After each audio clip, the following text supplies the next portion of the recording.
we were right. But of course, what they're not doing is actually giving an alternative plan for Afghanistan that would have led to any semblance of a sense of victory, let alone any kind of withdrawal that didn't look like chaos. But I think what the Biden administration is wrestling with was, yes, they didn't want to stay in Afghanistan. Joe Biden was always against the Afghan war to the extent that it played out.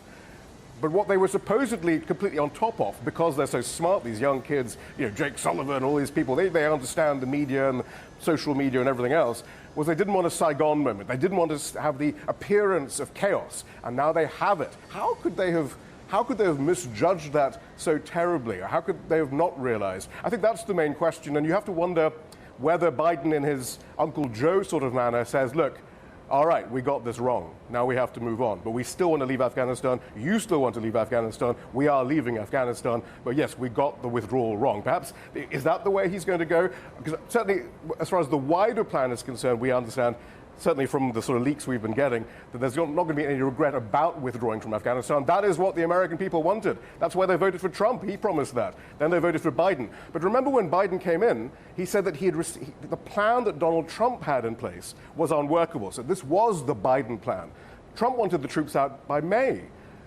Biden extended that because he's the safe pair of hands. He's the foreign policy expert. He's the one, the commander-in-chief, who can do this in an orderly fashion. Trump wouldn't have done that, was the message. So it's very difficult now for Biden to turn around and say, well, you see, we inherited a withdrawal plan from Trump, and, what can you expect? Because the whole point was he took ownership of that by delaying the U.S. withdrawal till, theoretically, 9/11, till September the 11th, and then he pushed it back because it was apparently going so terribly well to the end of August. He has to take ownership of that, doesn't he? We'll have to see now when he speaks. And Shihab, just in the short term, obviously it was supposed to be a withdrawal of US troops, and more of them having to go back in order to organise the repatriation. At the moment, the airport is closed. How do they get all these extra troops in order to finish off the repatriation and so on? I mean, these are the questions. I mean, the question is, they have to fly in to the to Hamid Karzai International Airport. The point is, then, that's why they need I think they're currently now 3,000 troops, perhaps, at the airport itself now. That's why securing that runway is so key now, so that the other troops can get in and then secure the perimeter. But yeah, these are the questions that we have. And of course, what does that mean then if now there are still such a backlog of American citizens who have to leave? What does that mean then for all the thousands and thousands of Afghans and their families and other third countries who also need to leave? Because clearly the US is taking control of the airport, and their priority is Americans. And actually we're seeing more and more members of Congress now saying they're a bit worried because it appears the Biden administration is still sticking to the plan that they had of processing special immigrant visas, which takes time and red tape and so on. And we're seeing congressperson after congressman tweeting saying, look, our constituents are now calling us saying, forget the red tape, just get people out, because it doesn't look like Kabul will be a secure place for them in the very, very near future. It's true the Taliban, as far as we can tell, have been very restrained in Kabul for now. But how long is that going to last? And the question then is, if they have limited resources, limited flights out of Kabul airport, if they can only hold Kabul airport for a certain amount of time, what does that all mean for the Afghans? But also, we know that there was a report that actually a US general had spoken face-to-face with a Taliban commander to ask for guarantees that the airport evacuation would not be hindered. So I guess a lot now depends on the Taliban, what they feel is good for them. The theory was long that they didn't want such scenes in Kabul. They didn't want to arouse the ire of the United States. They didn't also want to make a big deal of their sweeping into Kabul, because they were looking at the long term of building foreign alliances, of creating a situation that was different from the last time that they took over Kabul. Well, clearly, it's true that they haven't en masse perhaps entered Kabul, but they did want some kind of symbolic end to the control of Kabul by their enemies. They are in Kabul now. How long will that restraint last? These are all the questions. We'll have to see how Biden navigates that. But what he always does have on his side, though, is overwhelming popularity for a withdrawal from Afghanistan. But of course, what he now is seen as is a commander-in-chief who has failed this very important mission. Shihab Rattansi, for the time being, thank you very much indeed. As we wait for US President Joe Biden to speak, let's bring in Jennifer Brick-Murtazashvili, Associate Professor of Public and International Affairs at the University of Pittsburgh. She joins us live by Skype from the United States. I just wanted to talk to you a little bit about the situation in terms of the regional players and the international people who would deal with the Taliban. We've heard from China that they say they're ready for, quote, friendly relations with the Taliban. What do you think of the kind of the way it's going to play out in terms of the international kind of movement of other countries trying to get into the vacuum where the US has left? Well, it's quite interesting because the Taliban over these past several years are in a position to have quite good relations with many of the international players like China, like Russia. They have been on a diplomatic tour. So it's not like 20 years ago where the Taliban was this unknown sort of elusive force. Recall, we didn't know who Mullah Omar was, the leader of the Taliban. Right? There was one photo taken of him. Now there's the Taliban are traveling all over the world. The Taliban leadership has made statements even about the Uyghurs in China and in Xinjiang, saying that this is an internal Chinese problem.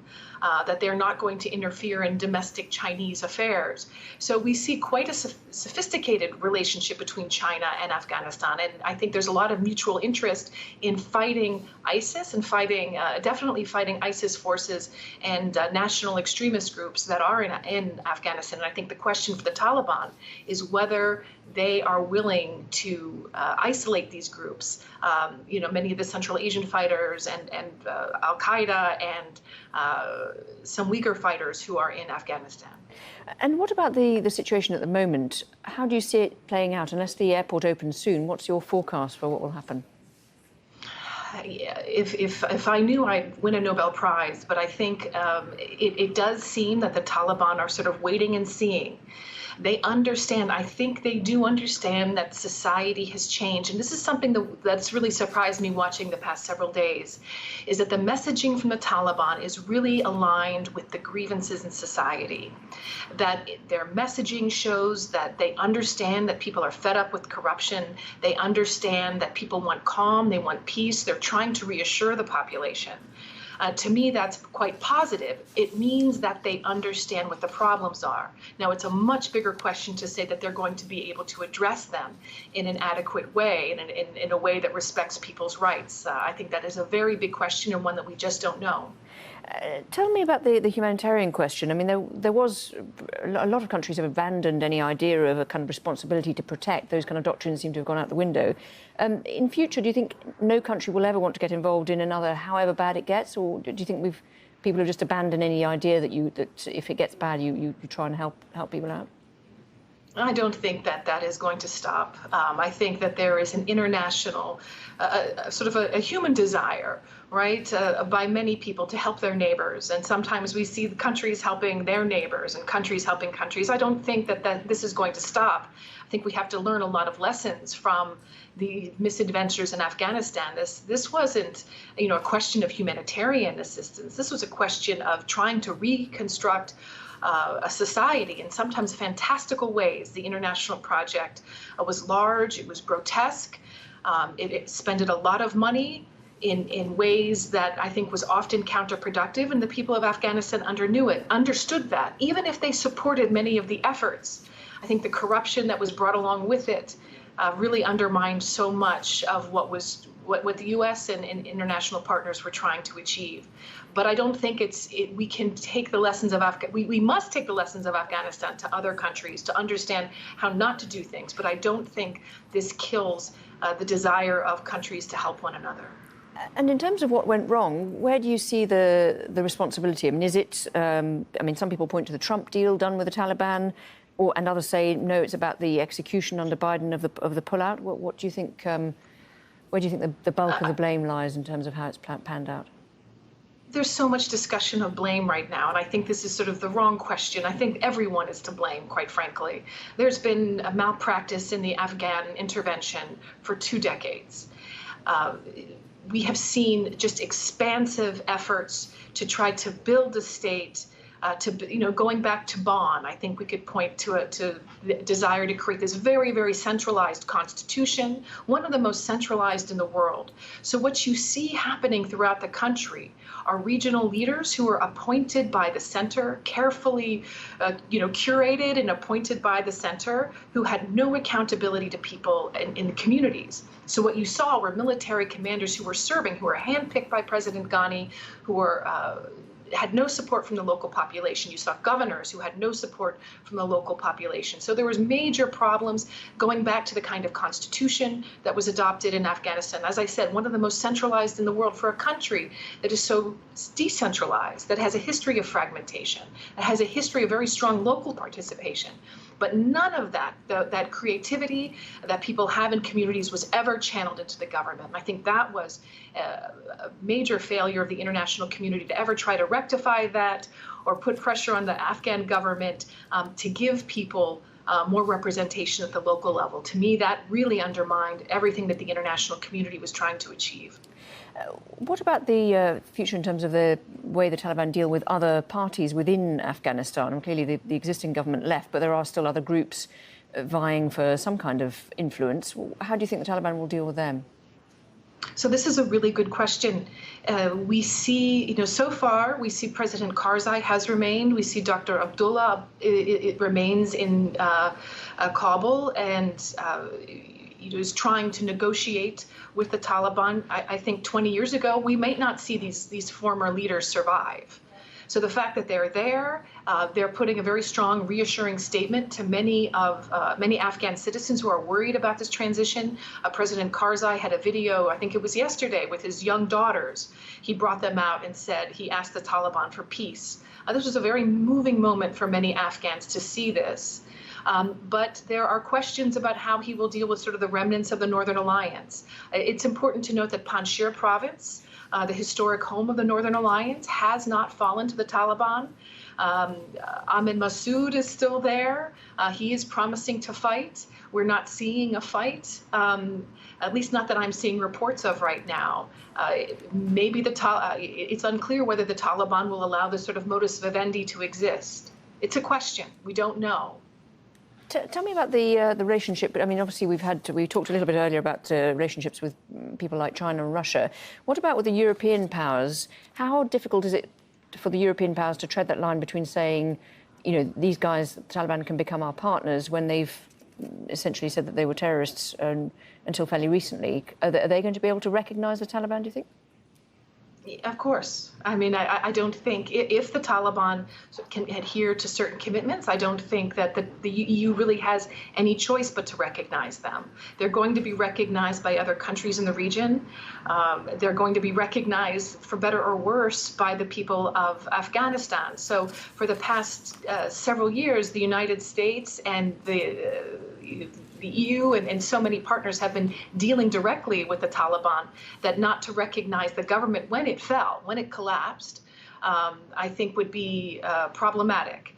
It would be, we can turn Afghanistan into a pariah state again, but that would hurt the people of the country. So I don't think that is likely, given the amount of international recognition that the Taliban have already achieved. The question is whether the international community can put leverage on the Taliban using recognition as a way to get them to adhere to norms, international human rights standards. But I don't think that the international community, given the way that things have played out, have very much leverage to do that right now. Thank you very much indeed. For the moment, just for our viewers who are just joining us after a couple of seconds after 2000, we're continuing our coverage of events in Afghanistan. We'll take you to the White House shortly, where US President Joe Biden is about to speak, and he has interrupted his holiday to come back and address the crisis in Kabul and in Afghanistan. So we'll, of course, bring you that just as soon as it starts. In the meantime, we still have our guests standing by, and also Shihab Rattanzi, who's waiting to listen in to the President as well. And Shihab, there have been some lines already given out. Give us an idea of what you're expecting to hear from him. First and foremost, no regret about the withdrawal from Afghanistan. This was a key part of what the US people voted Joe Biden in to do, as they did Donald Trump to do. So there will always be this case that you want us to leave, we are leaving. And there was certainly an attempt this morning by the National Security Advisor to Joe Biden, Jake Sullivan, to suggest that the very chaos that we're seeing in Afghanistan adds to the argument that if the Afghan troops, the Afghan military, who had hundreds of millions of dollars spent on them, aren't going to fight, then why should President Biden, who's about to speak now.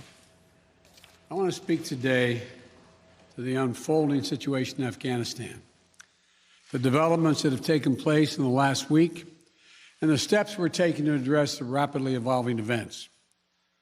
My national security team and I have been closely monitoring the situation on the ground in Afghanistan and moving quickly to execute the plans we had put in place to respond to every constituency, including and contingency, including the rapid collapse we're seeing now. I'll speak more in a moment about the specific steps we're taking, but I want to remind everyone how we got here and what America's interests are in Afghanistan. We went to Afghanistan almost 20 years ago with clear goals.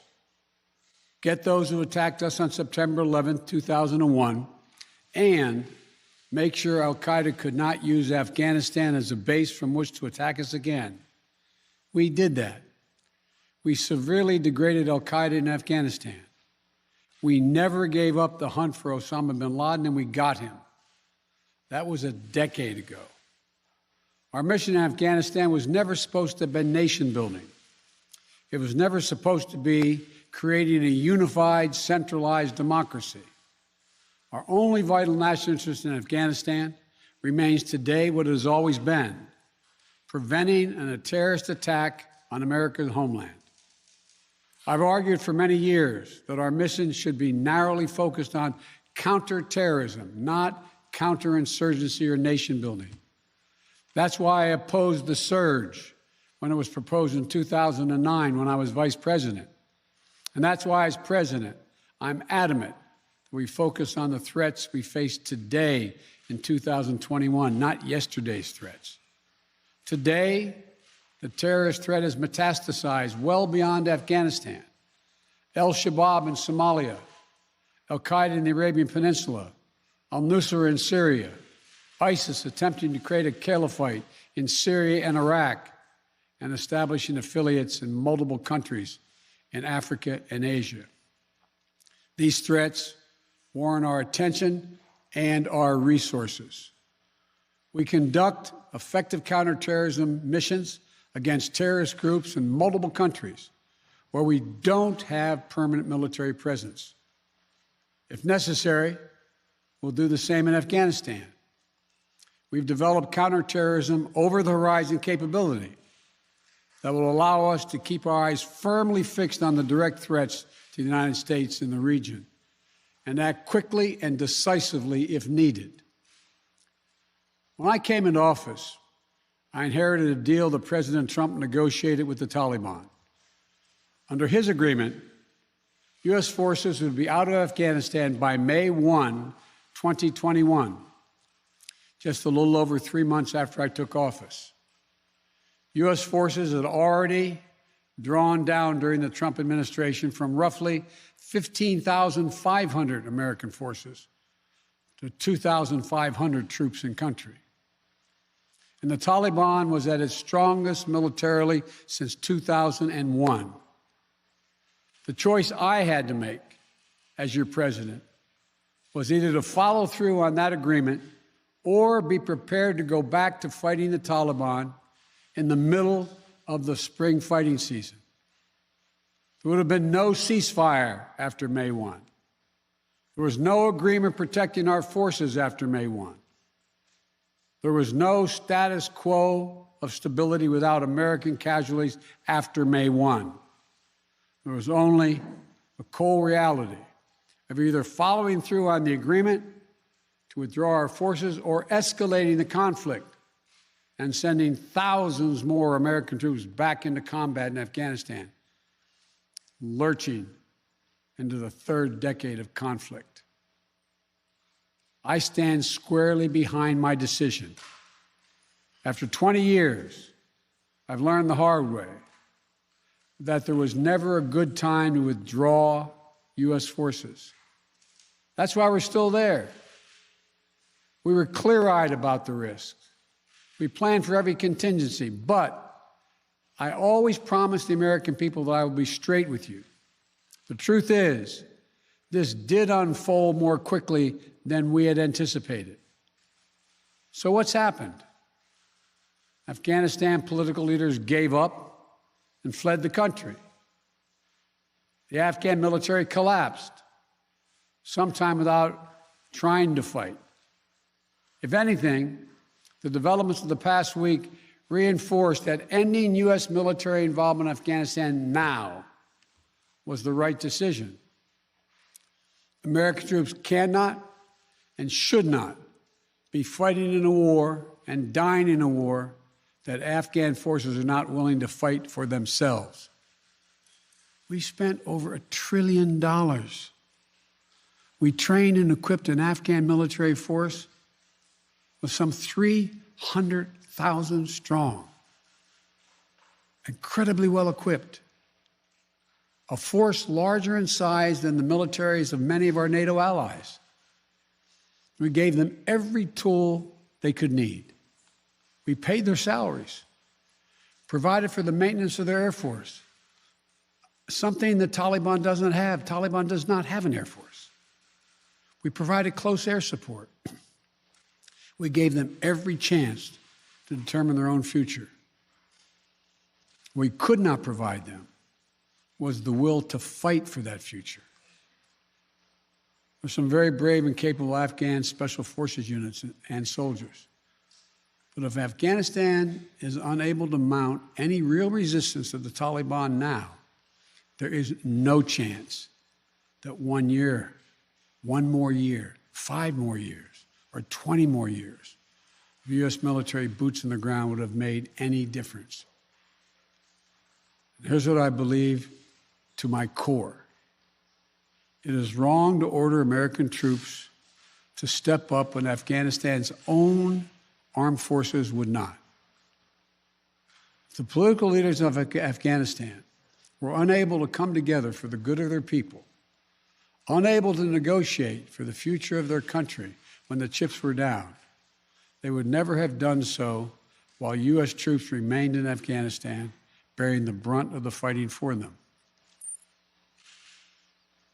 And our true strategic competitors, China and Russia, would love nothing more than the United States to continue to funnel billions of dollars in resources and attention into stabilizing Afghanistan indefinitely.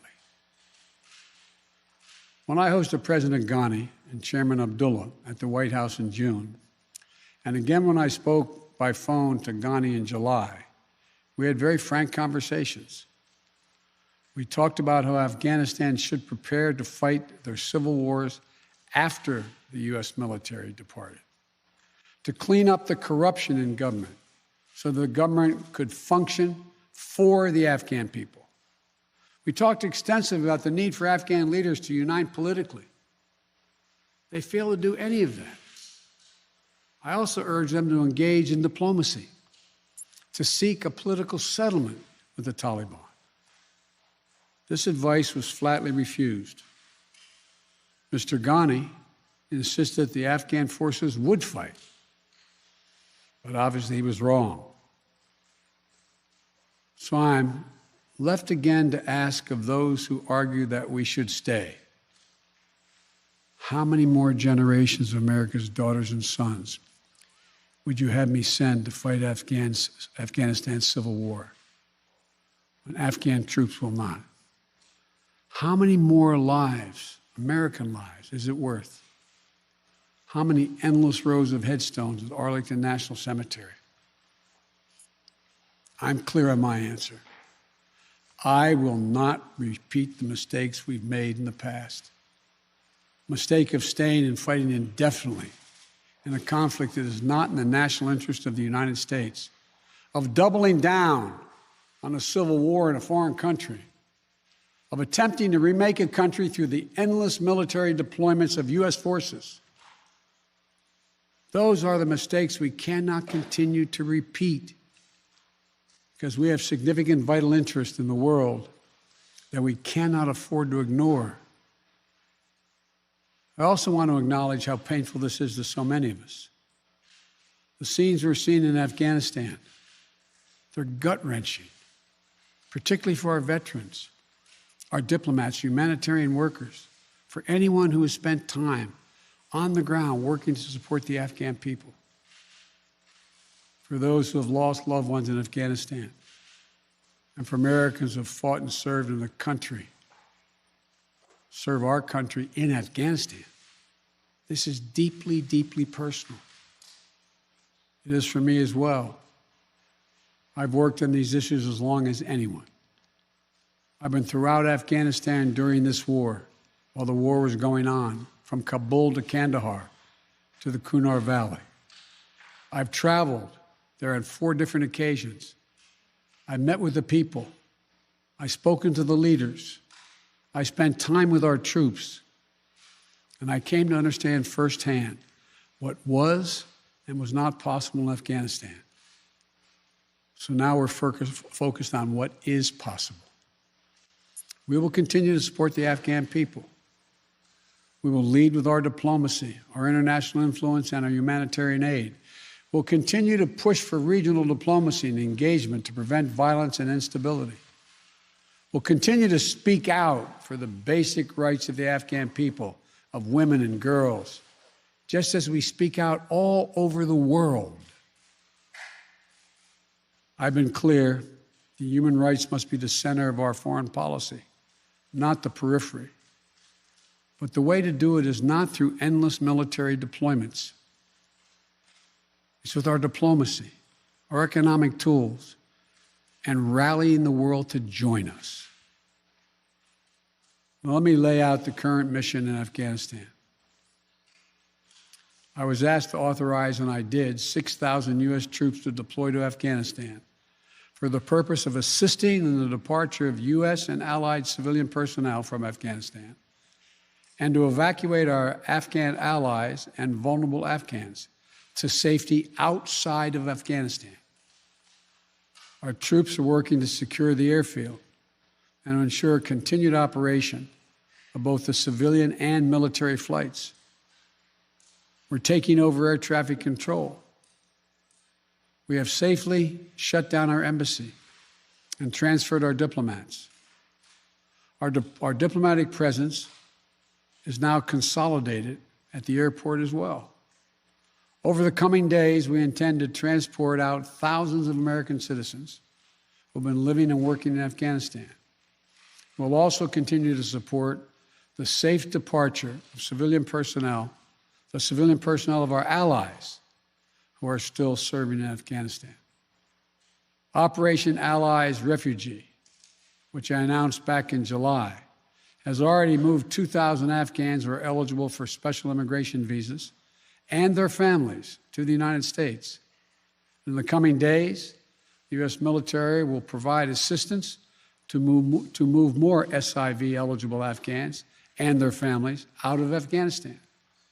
We're also expanding refugee access to cover other vulnerable Afghans who worked for our embassy. U.S. non-governmental agencies, or U.S. non-governmental organizations, and Afghans who otherwise are at great risk, and U.S. news agencies. I know there are concerns about why we did not begin evacuating Afghans civilians sooner. Part of the answer is some of the Afghans did not want to leave earlier, still hopeful for their country. And part of it because the Afghan government and its supporters discouraged us from organizing a mass exodus to avoid triggering, as they said, a crisis of confidence. American troops are performing this mission as professionally and as effectively as they always do, but it is not without risks. As we carry out this departure, we have made it clear to the Taliban, if they attack our personnel or disrupt our operation, the U.S. presence will be swift and the response will be swift and forceful. We will defend our people with devastating force if necessary. Our current military mission will be short in time, limited in scope, and focused in its objectives. Get our people and our allies as safely as quickly as possible, And once we have completed this mission, we will conclude our military withdrawal. We will end America's longest war after 20 long years of bloodshed.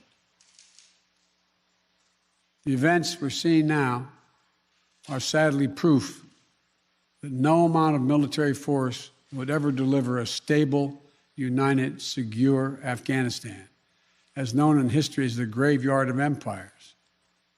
What's happening now could just as easily happen 5 years ago or 15 years in the future.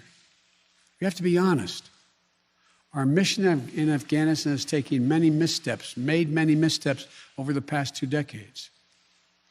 I'm now the 4th American president to preside over war in Afghanistan. 2 Democrats and 2 Republicans. I will not pass this responsibility on to a 5th president.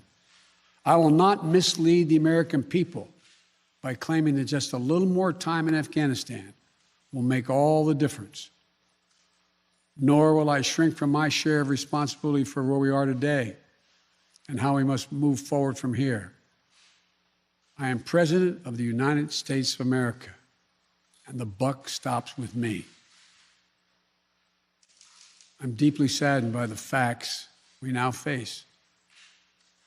But I do not regret my decision to end America's warfighting in Afghanistan and maintain a laser focus on our counterterrorism missions there and other parts of the world. Our mission to degrade the terrorist threat of al-Qaeda in Afghanistan and kill Osama bin Laden was a success. Our decades-long effort to overcome centuries of history and permanently change and remake Afghanistan was not, and I wrote and believed it never could be. I cannot and will not ask our troops to fight on endlessly in another country's civil war, taking casualties, suffering life-shattering injuries, leaving families broken by grief and loss. This is not in our national security interest. It is not what the American people want. It is not what our troops, who have sacrificed so much over the past 2 decades, deserve. I made a commitment to the American people when I ran for president that I would bring America's military involvement in Afghanistan to an end. While it's been hard and messy, and yes, far from perfect, I've honored that commitment.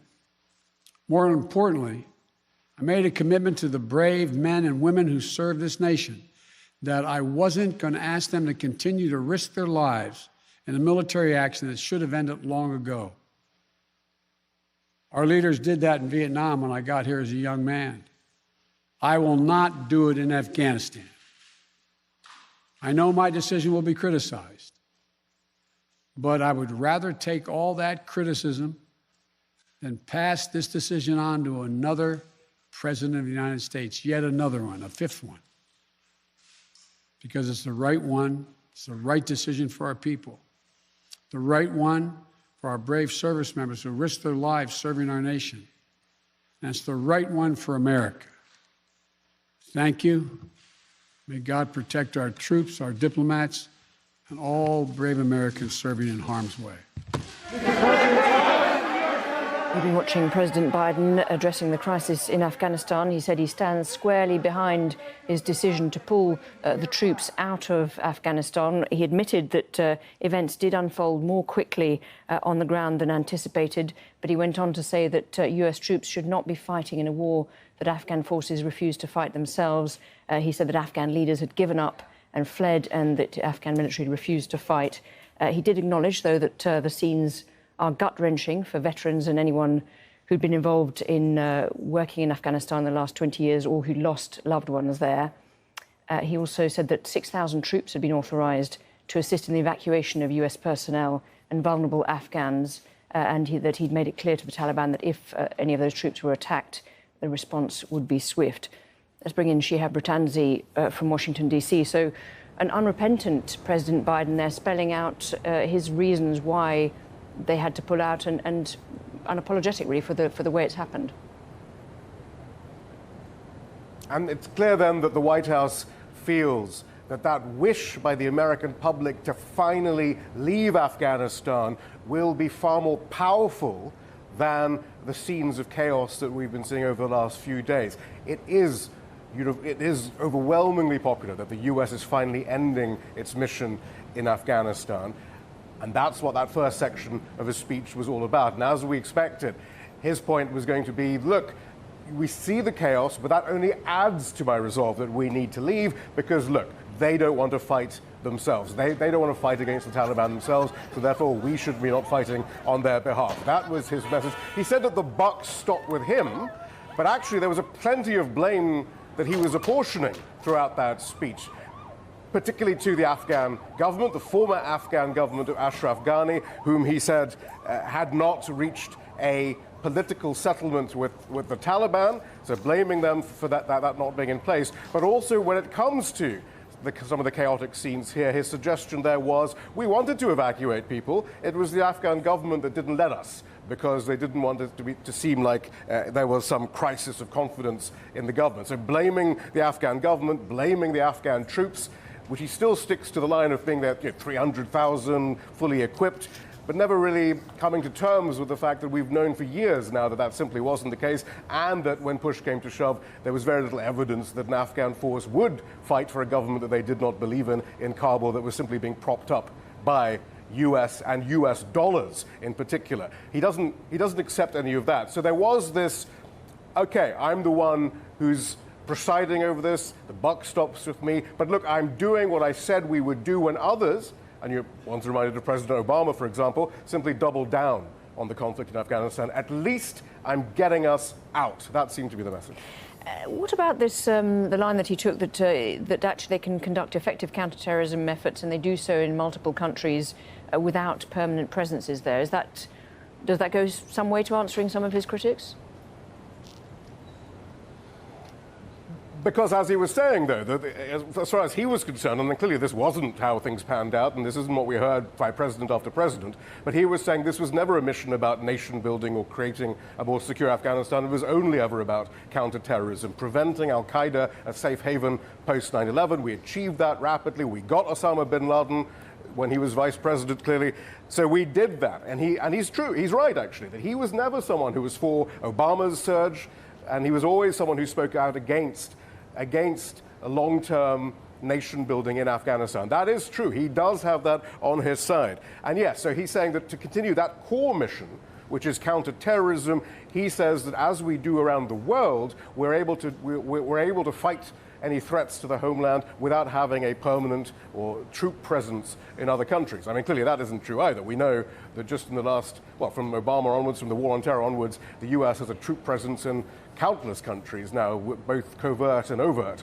So that isn't exactly true, but I suppose what he means is not in the actual theater of conflict and instability and violence. We're safely behind US bases around the world now. And of course, there are all those famous graphs of just how exponential the growth of the US presence around the world has become since 2001. But his point there being, we don't have to be in the country. It's still perplexing that he keeps on talking about Syria because there are at least 1,000 troops that we know of in Syria that are fighting there. In fact, their presence has always been questioned, not just for their legality, but what exactly they are up to there. But anyway, he's still saying, look, we can fight terrorism without actually having a presence in Afghanistan, over-the-horizon capabilities. But again, they said that they had over-the-horizon capabilities to prevent the fall of Kabul. Nonetheless, though, that will certainly mollify those Republicans especially, but on liberal interventionists too in the Democratic Party, though, who frankly never wanted the U.S. presence in Afghanistan to end. Mitch McConnell, the Republican minority leader in the Senate, was just quoted as saying, well, maybe we're still in Korea. We're still in Japan. We still have other bases. Maybe that was kind of what they had envisaged, a permanent U.S. presence in Afghanistan. And there are many Democrats and the Hillary Clintons and the others of the world who felt the same sort of way. But Biden was always, this is one area of consistency with Joe Biden, is he did not want that long-term presence in Afghanistan. Shihab Ratanzi, thank you very much indeed. Let's bring in Jennifer Brick-Murtadashvili, Associate Professor of Public and International Affairs at the University of Pittsburgh. She joins us live via Skype. Thanks for being with us. I wondered, it was quite a strong defence of his policy, wasn't he? He said he stood squarely behind his decision and he didn't want to continue what he said was endless wars and putting US troops at risk for a fight that he said that Afghan leaders and Afghan military had refused to fight. What did you make of the tone of this and how will it go down with people? I was shocked at this speech.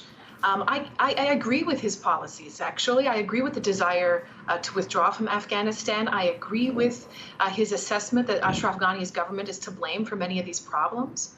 But there was a refusal here to acknowledge the scope of the humanitarian crisis that's taking shape in Kabul right now and throughout the country. He says the buck stops with him, but blamed everyone else. So it can be true that other people deserve blame here, but so does the United States. And I just thought this speech was quite inhumane in terms of thinking about the people of Afghanistan. You know, he talked about the veterans, he talked about the American diplomatic workers, he acknowledges people like me who spent so much time in Afghanistan and we were watching this crisis. And he says it's heart-wrenching for us. Yes, he acknowledges Americans who lost loved ones in Afghanistan. Yes, he did not acknowledge the Afghan people. He didn't acknowledge the people. Why are those people at the airport in Kabul? Those are many of the people who worked for the United States who have to leave the country in order to apply for asylum. The State Department set up rules that said you cannot apply for asylum within the country, you have to fly to another country. And that's why many of the people are there, because they fear that they will be targeted by the Taliban. Many of them are targets from the Taliban. And so the people who are clinging to U.S. aircraft for dear life are fearful for their lives because they were part of our mission. They were part of an American family. And for such inhumane discussion of them, he just seems to have deep disdain for the people of Afghanistan, and I can't understand it. Tell me about his words. He warned about. He said he warned the Taliban not to interfere with the U.S. evacuation, threatening devastating force if necessary.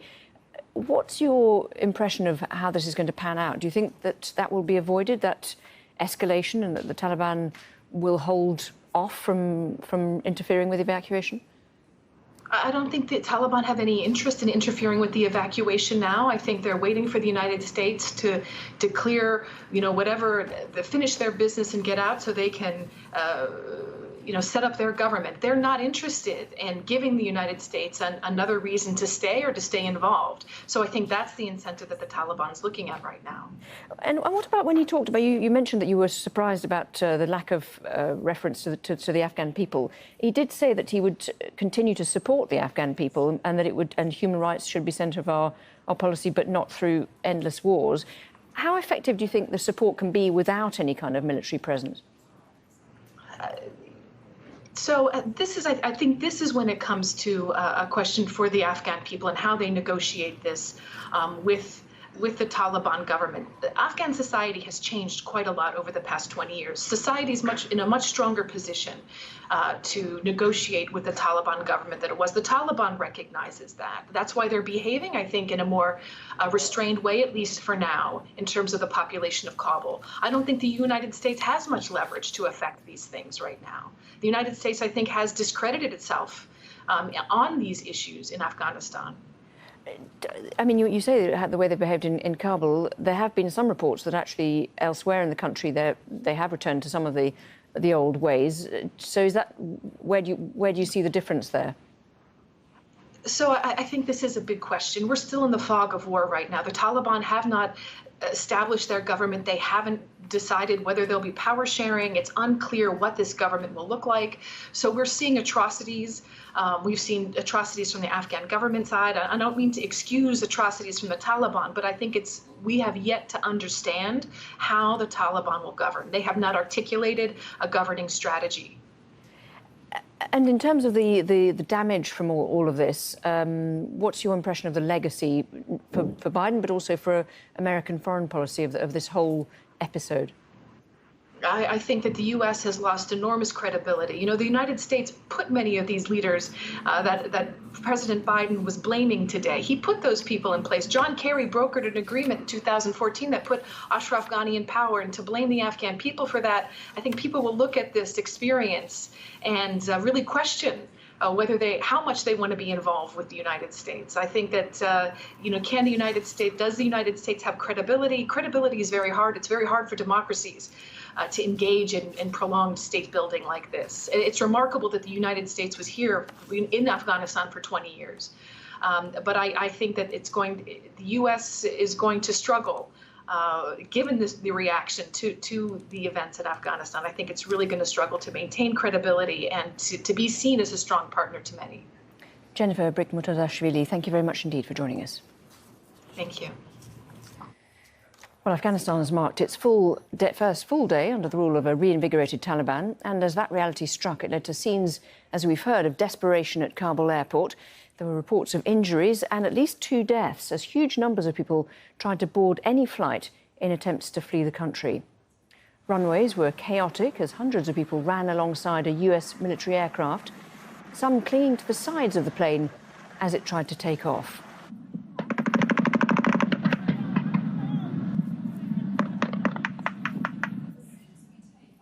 US troops fired shots into the air in an effort to stop people from trying to board the jet. And just outside the airport, Taliban fighters also opened fire to control crowds rushing towards the tarmac. Many people tried scaling walls topped with barbed wire. The airport was secured by the US military on Sunday, but all civilian and military flights in and out of Kabul airport have now been halted, although we have heard in the last few minutes, according to Reuters, that a German military aircraft has landed in Afghanistan, so that may be changing as we speak this evening. Charlotte Bellis has more from Kabul airport. The US has halted all evacuation flights in what one US official told me has been an absolute disaster of an evacuation.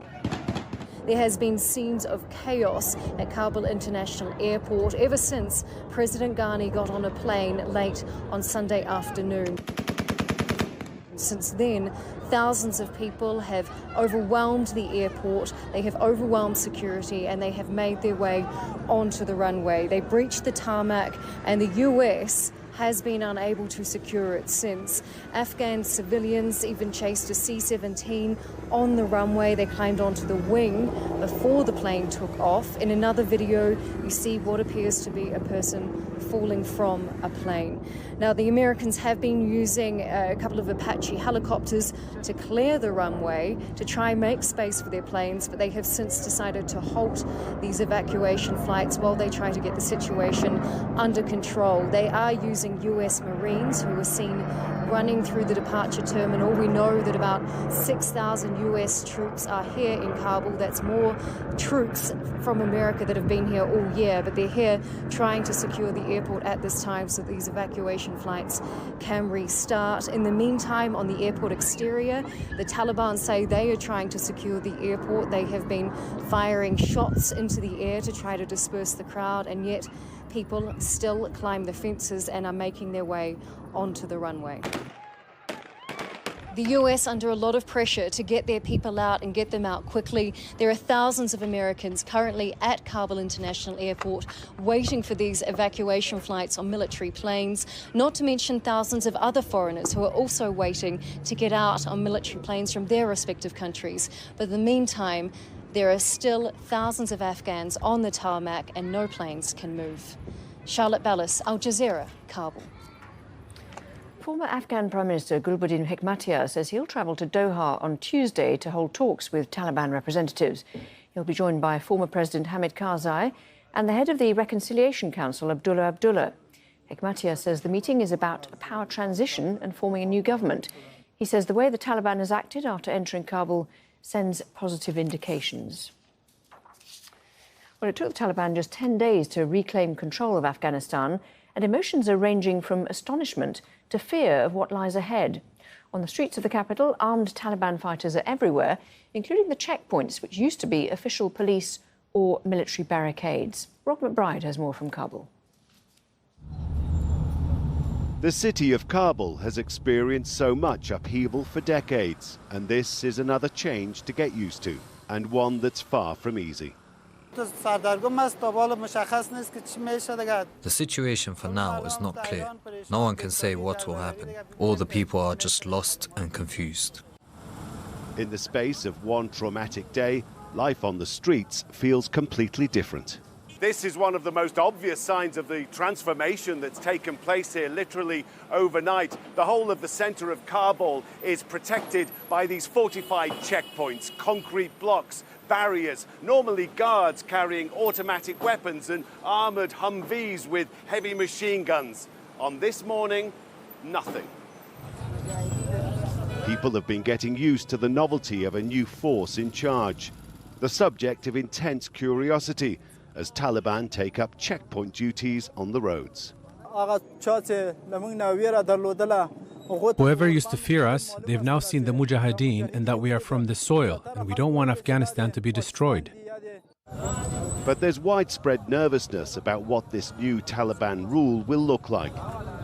Many businesses and shops remain closed, though there are signs of life returning to normal. If there's peace, then everyone will benefit, the businesses, the workers. There are deep-rooted fears about the erosion of basic rights, in particular for women and girls, despite assurances from the Taliban, and about a return to cruel punishments for certain crimes. But many still remember life under the previous Taliban government being at least crime-free for the most part. Everybody will be safe. Nobody's kid will be kidnapped again for ransom. With the sudden collapse of the Afghan government, the people of Kabul and their new leaders have been thrown together faster than any had expected. Now, together, they're feeling their way forward into their new reality. Rob McBride, Al Jazeera, Kabul.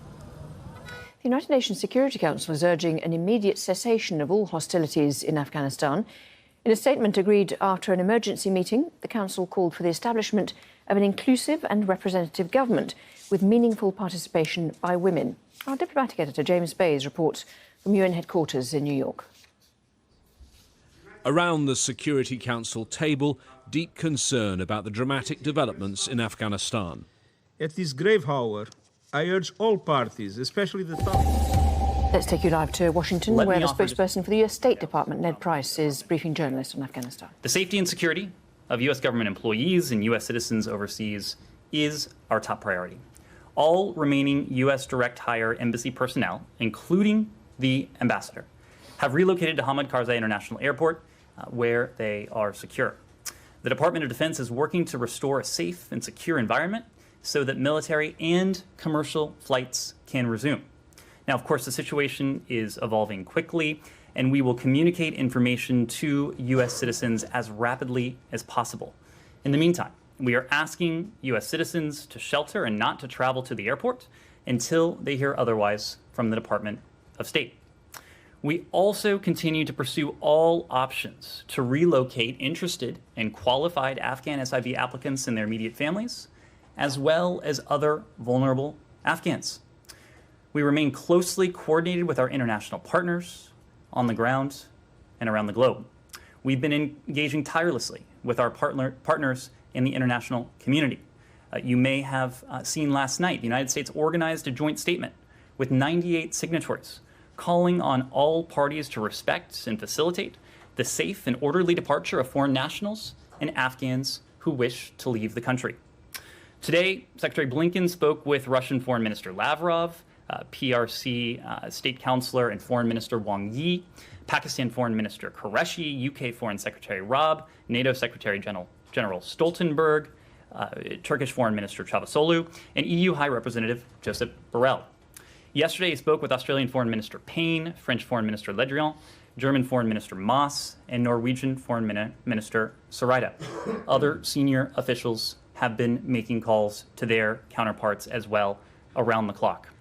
Additionally, the UN Security Council issued a joint press statement earlier today calling for a new government that is united, inclusive, and representative, including with the full and meaningful participation of women. The Council spoke with one voice to underscore that Afghanistan must abide by its international obligations, including to international humanitarian law, and ensure the safety and security of all Afghans and international citizens. The situation will continue to remain fluid in the coming hours and likely in the coming days. Nevertheless, we are operating on multiple fronts and around the clock to protect our people, those who have worked side by side with the United States over the years, and other vulnerable Afghans.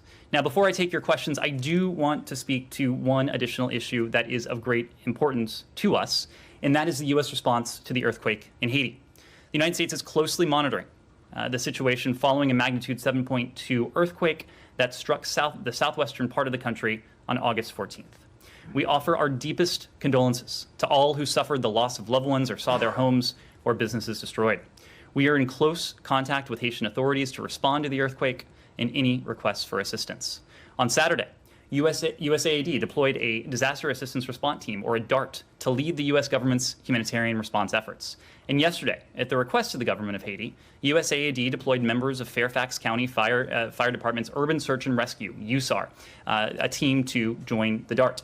So far, the DART conducted an aerial assessment and is continuing to assess the damage. They will also identify priority needs and coordinate with the government of Haiti and humanitarian partners. U.S. Coast Guard air crews are transporting medical personnel and supplies from Port-au-Prince to Jérémie and Le Cay, and are evacuating injured citizens to higher level of care facilities in Port-au-Prince. At the request of USAID, Southcom is sending 2 UH-60 and 2 CH-47 helicopters from Joint Task Force Bravo to provide critical airlift support to ongoing relief efforts. We are also closely tracking Tropical Storm Grace, which is expected to reach Haiti today, potentially exposing people to further devastation. The United States remains a close and enduring friend to the people of Haiti, and we will continue to provide assistance in the aftermath of this tragedy. We are committed to helping the Haitian people build a better future. With that, I'm happy to take your questions. Thanks. Can I ask 2 real quick logistical ones, and I really hope they'll be real quick. One, other than the threat, I guess you could call it, to respond militarily if the Taliban interfere or get in the way of any of the evacuation efforts, is there any kind of agreement that's been reached, or any kind of an arrangement that has been reached with them about the presence of the U.S. military at the airport, or are they just basically there at kind of the pleasure of the Taliban, as it were, until they decide that they've had enough and they start, I don't know if they will or not, but whether they start to resist the fact that the airport is not under their control? Well, let me take the opportunity to offer a bit of context on our diplomatic efforts over the past 72 or so hours. Ambassador Khalilzad and his team remained in Doha. They still remain in Doha, following consultations that we talked about last week with a number of countries from the region, the UN, and countries much farther afield. They continued, and they still continue, to engage with the Taliban. They continued to engage with the Islamic Republic, that is to say the government of Afghanistan representatives. When it became clear that the government of Afghanistan was on the verge of collapse, that President Ghani had fled, and that the Taliban were encroaching on Kabul, the focus, of course, changed. It shifted from supporting peace negotiations along with the international community to working assiduously and urgently to do all we can with the international community on an urgent basis to avert violence, to attempt to maintain order in Kabul, and very, very importantly, to guarantee that the Taliban would not seek to threaten our people or our operations. It was a very fluid situation. The situation changed markedly when President Ghani left the country and as the Taliban continued to encroach on Kabul. We do continue to engage with Taliban representatives in Doha from the State Department team. The U.S. military has spoken to engagement with the Taliban on the ground in Kabul. And again, we are working on a couple different fronts. First and foremost, to seek to preserve calm in Kabul, to maintain a semblance of security, and very importantly, to underscore that any effort, any attempt to target, to threaten, to intimidate our personnel or our operations would be met with a swift and decisive response. Other than that, there's no agreement with the Taliban for the U.S. military to run the airport, to run the airspace, to be in control. And if there is an agreement, how long does that agreement last? We have engaged with the Taliban. We have had discussions. I would say that some of those discussions have been constructive, but again, when it comes to the Taliban, we are going to look for their actions rather than listen to their words. And then secondly, the logistical thing is on the embassy compound itself, which is now abandoned. Do you have you taken any measures to secure that place, or are you just basically letting is there a protecting power? Is it open area that anyone can get into now if they can get over the fence? Are you prepared to leave it just sit there? Well, as you know, Matt, we confirmed last night that as of late night Eastern, all of our civilian personnel located at the embassy, chief of mission, those operating under chief of mission authority, had safely relocated from the embassy compound to Hamid Karzai International Airport. As you also know, the embassy is in an area that has been heavily fortified. So we do not have an American presence on the ground. Is there any presence? We do not have an American presence on the ground at the embassy. Our ambassador is and has been at the embassy at the compound, the Hamid Karzai International Airport, since late last night, our time, and that remains the case. Yeah, but there isn't any protecting power. There's nobody there. It's wide open for anyone who wants to go in there. As you know, regardless of whether it's in a built-up, barricaded area or not, you basically just took off and left it empty. As you know, it is a heavily fortified area. My last one is that in the Doha agreement, which the president mentioned several times as having kind of tied his hands, there are 16 times in that agreement where it refers to the Islamic Emirate of Afghanistan, which is not recognized by the United States as a state and is known as the Taliban. 16 times it mentions that. And you've said before that you will not recognize any government or assist any government that comes to power by force.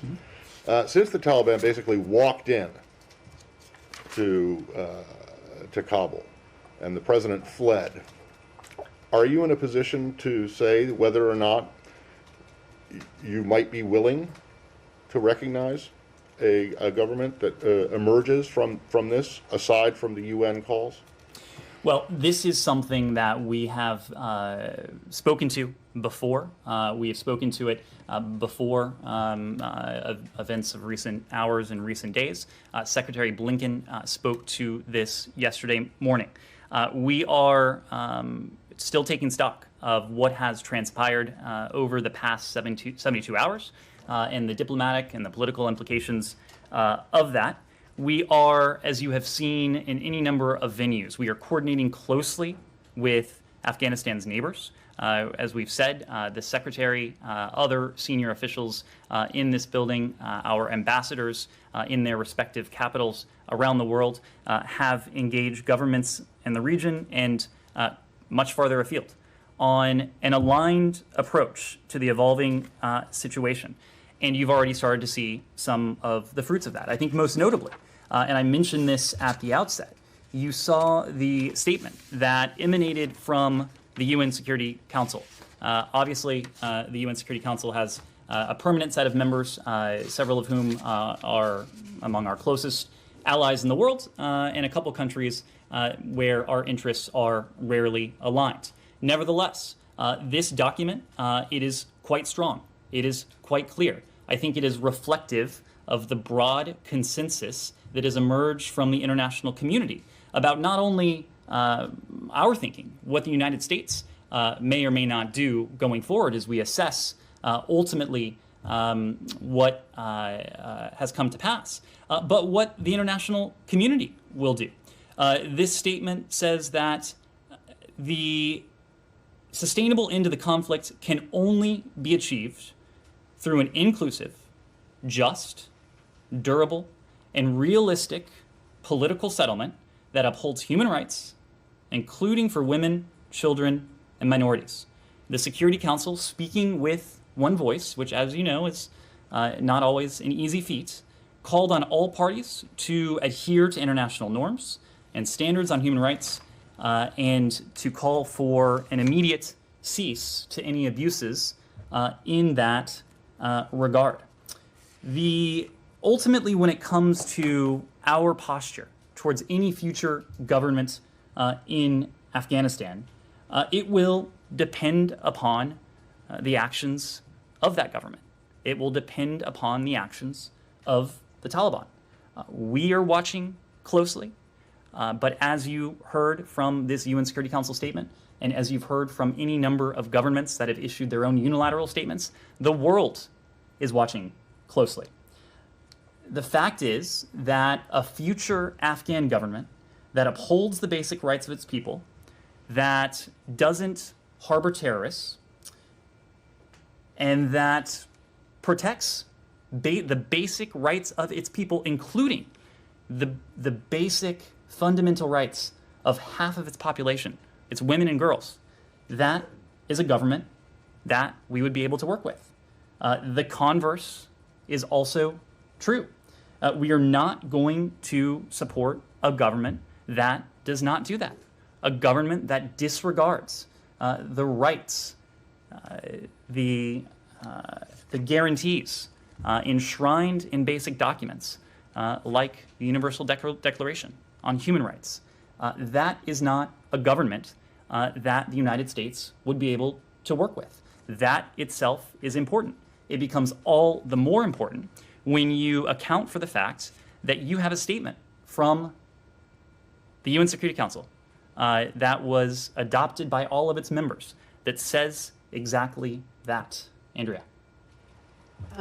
Following up on that, and one other issue as well, social media is just filled with desperate appeals from girls, from women. Taliban going door to door, ripping girls out of their mothers' arms.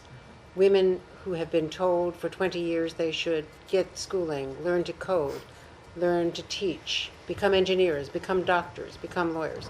It's simply heartbreaking.